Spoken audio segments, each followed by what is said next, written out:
The new Battlefield is coming, but it might cost you a little bit more than you thought. Turn the volume up, let's talk about it. That's right, the Battlefield reveal, it's coming out in summer.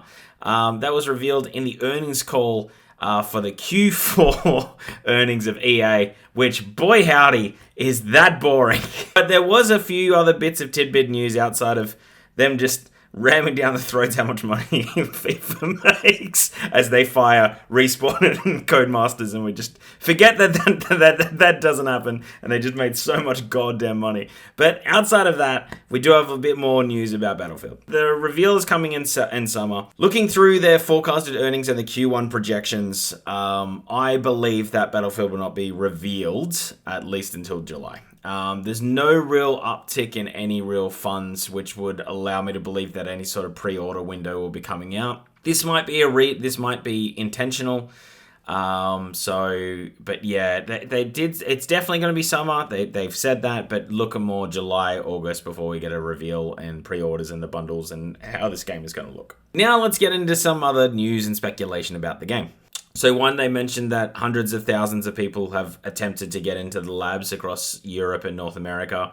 As they go to ramp up, Battlefield Labs is going to ramp up as well, closer to the date. They're going to open it up to Asia after they increase their pool in North America and Europe. So that's exciting as well for people in Asia that want to play it. Hopefully that Asia means Oceania as well. Pretty unknown whether that does, but I would like to be able to play it.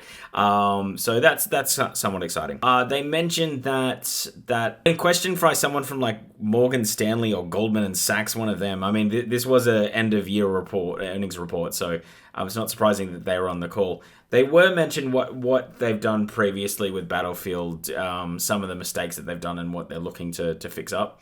The one thing that they've said is that they've been reluctant to work with the community on the game, and this one they've been all in on it. They said that every Battlefield turns at the end point has been a very, very good game, and I would agree. I would agree with that. I'd say 2042 hasn't been amazing, but they probably got it to a lot better than it was.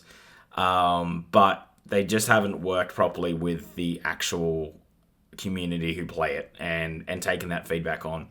In Q3, they had a bit of a dip in FIFA that was a bit unexpected for them. So they listened to a lot more of what the community was saying about the game. So I think that that's starting to bleed into everything else that they're creating, is listening to a little bit of what do you want, how we're going to get you to spend the most amount of money. You know, it's an interlinked conversation, isn't it?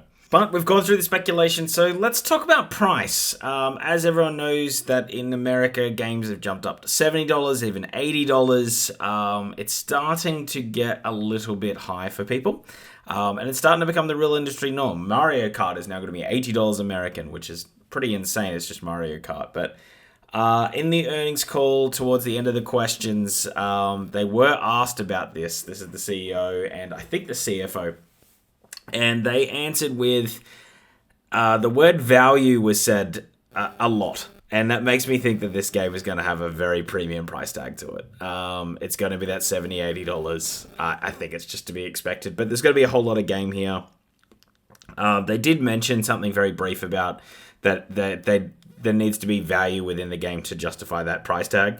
So I'm hoping they go to that yesteryear mindset, which I do think they have with this game, that they're going to have a whole lot of punch and a whole lot of game in it to justify that price point. So then they can make more billions of dollars. So that's good for them. My one concern for Battlefield is, and it mightn't be this, but throughout, I've noticed the last few earnings calls, they've mentioned the words ecosystem and live service almost religiously. It's almost like that's what they're trying to get to every game to be. So Sims, for instance, is a really prime example of that's somewhat of a standalone game, but there's so many expansions and there's so many things there that it really has become an ecosystem. Skate looks like it's going to be a live service game for the next financial year for EA. Obviously, all the sport games are very much like this live service hybrid. They come out every year, but they've got the ultimate teams and those sort of things, and other little bits and bobs that they're trying to sell you. So I'm curious how Battlefield looks when it comes out. My guess is that we're going to get a Battlefield game that we're very much used to.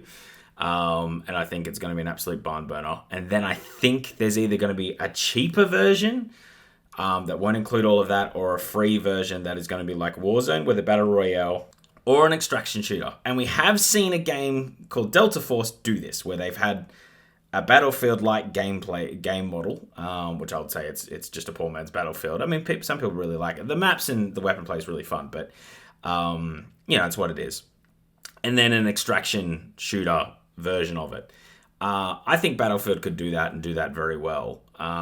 So that is pretty exciting. Just the way that they're talking about the potential earnings of the game and how it's not all going to come in at once makes me think that there's some sort of live service to this game. Now, obviously, there's DLC and a few other bits and bobs, but I'm just trying to read between the tea leaves on this one, and I'm just thinking, hey, there might be a free version of the game that is an extraction shooter or some sort of battle royale, very much the Call of Duty model, or again, a cheaper model or something on those lines, just something to keep you engaged down the road that isn't just the same maps over and over again. Not to say that that's not fun and what most of the community is hanging out for, but there needs to be a better entry point for other people to come into. And the other thing that they did mention on the earnings call was there really is a rhyme for them to trying to get people into these ecosystems for games. Like college football coming into the Madden thing has become a huge influx of people playing Madden.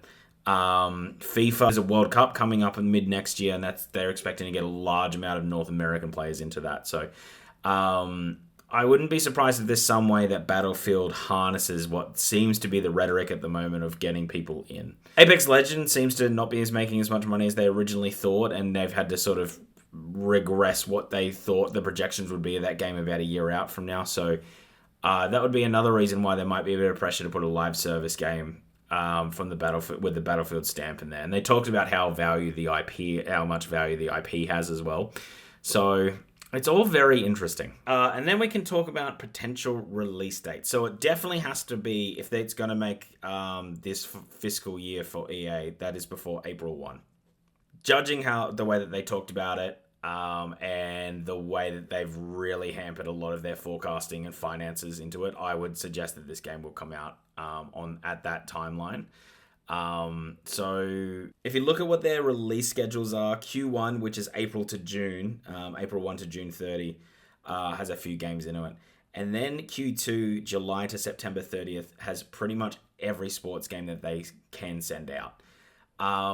Which is fascinating because usually NHL comes out in October to coincide with the season. It's done that for the last few years, and you can really set your watch to it. I used to be an avid NHL player every year that they came out. Haven't really been lately just because there's no real way for an Australian to play it anymore. But so that would give me an indication that they're really trying to keep a runway clear for Q3 and Q4, which would probably indicate a Battlefield launch before the holiday break, and then giving a bit of inbuilt leeway room if there's some issues and the game needs to be delayed to that January, February, March kind of window, which would be their Q4. The other reason I think there might be a Battlefield extraction shooter is that they cancelled the Respawn one, and I just thought that was a bit interesting that they've cancelled that. And is that because they don't want another game cannibalizing what's about to come out? So yeah, like it's just a little bits and bobs, little bits of evidence that's leading to, hey, there might be an extraction shooter of this game. Anyway, that is the whole video. The earnings call went for an hour. There was so many questions about just money stuff that was so boring, but I listened to it. I listened to it for you. So hit the subscribe button.